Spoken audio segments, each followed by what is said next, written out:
Saya hari ini membuat lawatan ke Kuil Subramaniam Ipoh sempena perasmian kuil ini, iaitu dalam bahasa Tamil dipanggil Kumbhaabhishegam yang akan diadakan pada hari Jumaat 4 hari bulan Julai.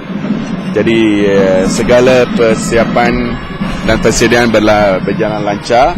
Kuil ini adalah kuil yang ketiga terbesar di Malaysia. Dan dari segi kunjungan penganut pada hari Thaipusam, kuil ini tiap-tiap tahun dia mengadakan perayaan Thaipusam, dan bilangan pengunjung adalah yang ketiga terbesar di Malaysia selepas Batu Caves dan Pulau Pinang. Jadi ini adalah Kumbhaabhishegam yang kedua selepas 27 tahun. Proses membina Raja Gobram ni kena berhati-hati. Kita tidak boleh berbuat tergesa-gesa, kerana Raja Gobram ni yang terbesar di negeri Perak pembinaan dia. Jadi dia punya spesialis dia, tukang yang membuat itu semua daripada India. Pihak kuil juga menghadapi masalah visa. Dan mereka datang sekali tak boleh tinggal selama-lamanya. Jadi itu melambatkan proses ni. Jadi proses ni tidak perlu tergesa-gesa. Tidak perlu tergesa-gesa. Pihak kuil juga memerlukan dana lebih kurang 2.5 juta. Dia kena kumpul dana. Tak ada situasi yang memaksa mereka untuk buat dengan segera. Jadi hari ini sudah lengkap. 4 hari bulan sudah lengkap. Jadi tidak ada masalah.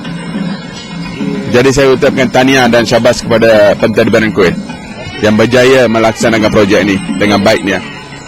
Dengan siapnya bangunan kuil baru ini, harapan kuil dan juga kerajaan negeri, kami akan mendapat lebih ramai pengunjung daripada dalam negeri dan juga dari luar negeri. Akan bertambah lagi. Jadi ini adalah satu lokasi pelancongan yang baru. பூஜைகளும் ஆரம்பிக்கப்பட்டது. இந்த கும்பாபிஷேகம் 27 ஆண்டுக்கு பிறகு மிக விமர்சனமாக கொண்டாடப்படுகிறது.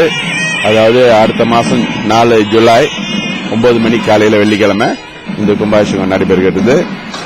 பக்தகோடிகள் அனைவரும் நேரடியாக ஆலயம் அழைப்பு கொடுக்கிறதாலும் இந்த செய்தி வழியாக அனைத்து இந்துக்களும், பேரா வாழ்ற இந்துக்களும், குறிப்பாக ஈப்போர் வாழ்ற இந்துக்கள் அனைவரும் திரளாக வரி தந்து இந்த கும்பாபிஷேகம் கலந்து கொள்ளுமாறு ஆலய சார்பிலும் மாநில சார்பிலும் நான் அனைவரையும் கேட்டுக்கொள்கிறேன்.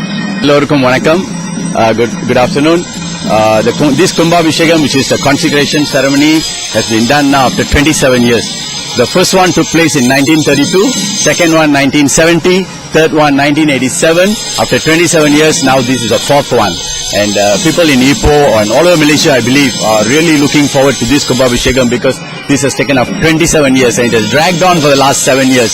And we did it with a lot of controversy, but yet we managed to finish the whole project, and July the 4th, we are waiting for the big day, which is the consecration ceremony. We invite everybody, actually, all those in Malaysia, Singapore, and some of my friends from Australia, India, they're all coming down, and we welcome everybody to come and get the blessings of Lord Muruga, and especially the Hindus in Ipoh should all come for this, because this is a temple which is 114 years old almost.